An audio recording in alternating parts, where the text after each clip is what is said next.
Hello everyone, welcome back to the channel. So today I'm going to tell you how to hide photos on a Vivo Y19.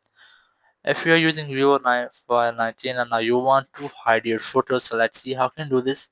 You just have to open the Google Files app, which is pre-installed in your phone. You just have to tap on it to open it, and here you have to select Save Folder option. Just tap on it, and here you have to draw a pattern.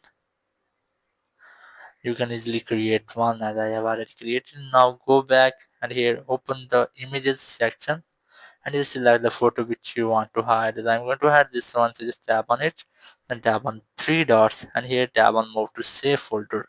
Now you have to enter your pattern and your photo will be moved to your save folder, and just tap on the save folder, enter your pattern and you will easily access your hidden photos.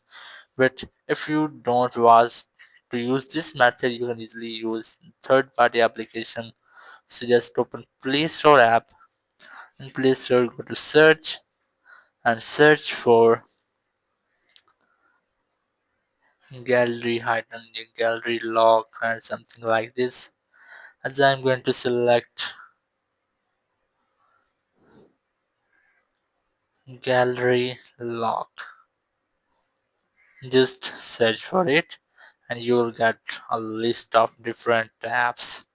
Here you have to look at which one will be best for your phone. Here I recommend you have to download this one because it has 4.7 ratings and 50 million plus downloads, so you have to install this app to hide photos in your phone. Thank you very much for watching the video. Until the next video, bye bye.